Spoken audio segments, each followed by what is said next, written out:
आपण कृषी हा आपला भूगोलाचा धडा 9वा ह्याच्यामध्ये प्रवेश करत आहोत. चला तर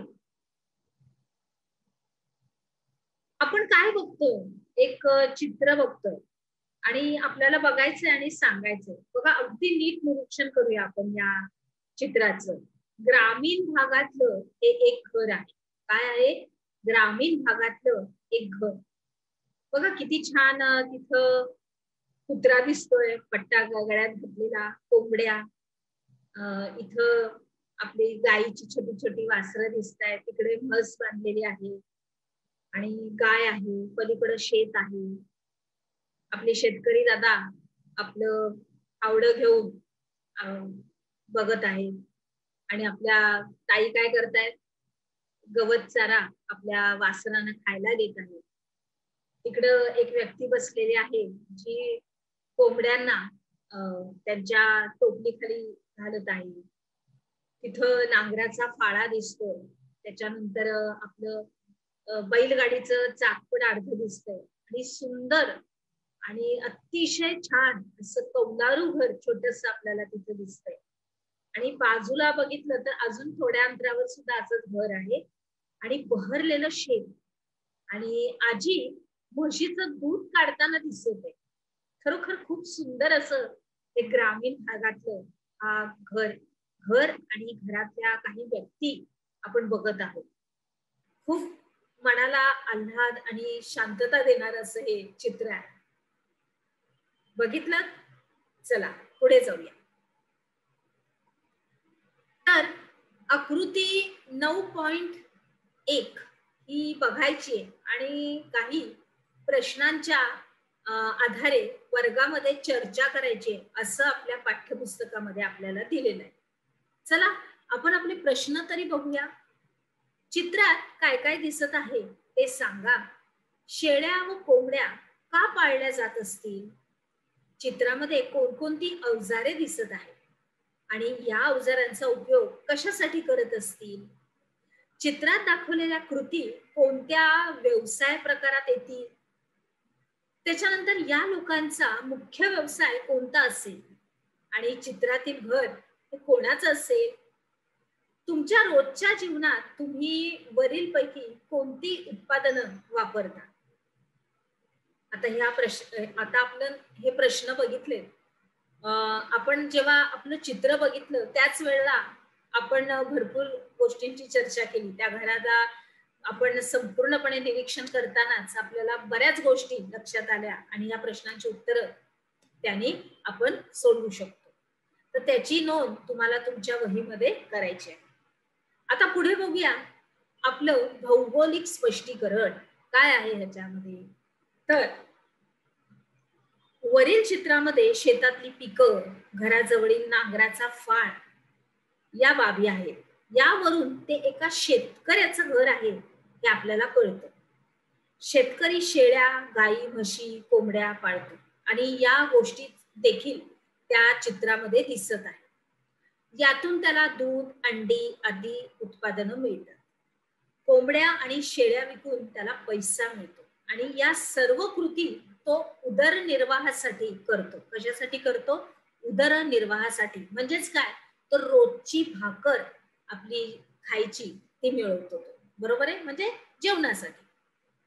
त्याच्यानंतर या सर्व कृती या नैसर्गिक घटकांवर अवलंबून असतात. यालाच या कृती कृषी या सदरामध्ये मोडतात. हे व्यवसाय शेतीला पूरक असे असतात. कोंबड्या पाळणं, शेळ्या पाळणं, म्हशी पाळणं, मग त्यांचं दूध काढून ते विकणं, हे सगळं. त्याच्यानंतर कृषी व्यवसायाची व्याप्ती ही बरीच मोठी आहे. अन्नधान्य, वस्त्र आदी गरजांसाठी वनस्पती आणि प्राणी यांचा इथं उपयोग होतो.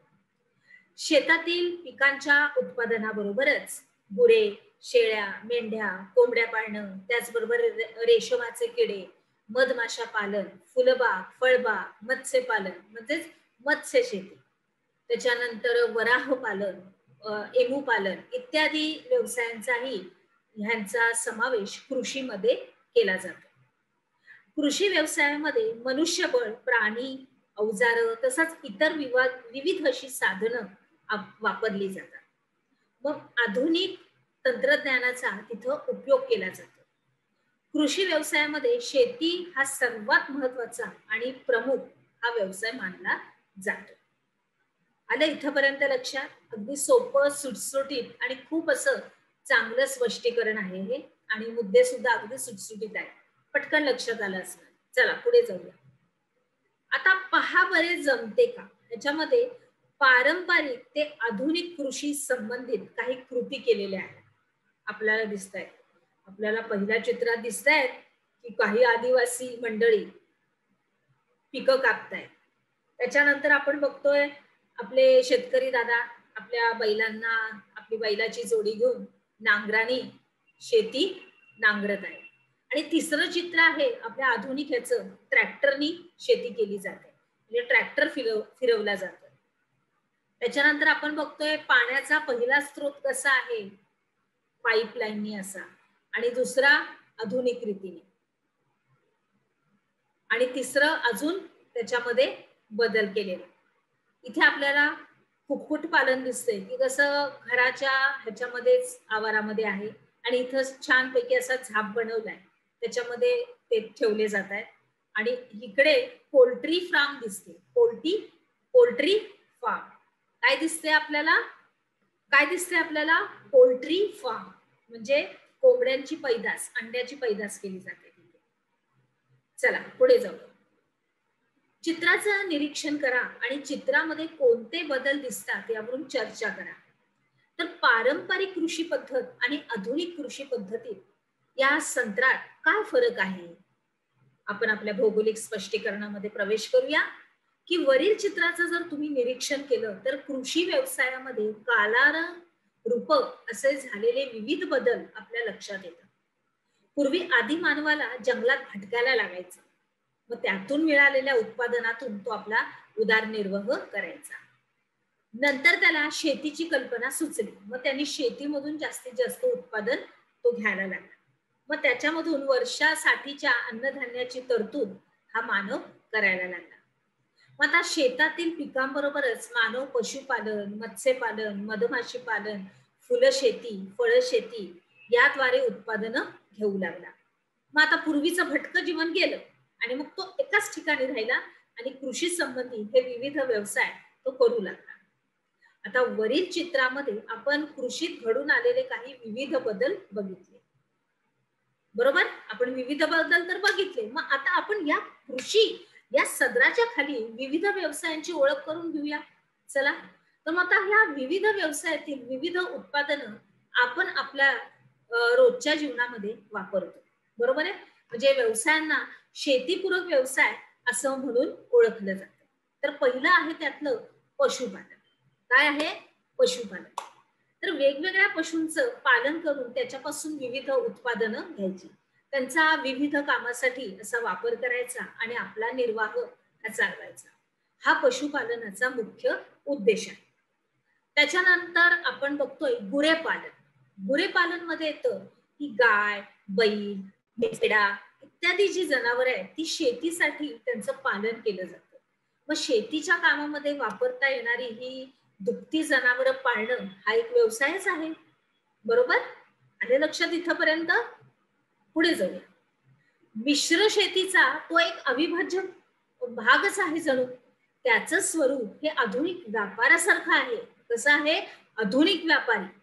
आणि भारतामध्ये या व्यवसायाचं स्वरूप अलीकडं बदललेलं आहे. व्यापारी तत्वावरील पशुपालन व्यवसाय मुख्यत्वे दूध आणि मांस याच्यासाठी केला जातो. दूध तर आहेच, आपण म्हशी गाई आपण पाळतो तर दूध तर आपल्याला मिळतच. शेळी आणि मेंढी पालन हा आपला पुढचा मुद्दा आहे. हा सुद्धा एक पारंपरिक व्यवसायच आहे.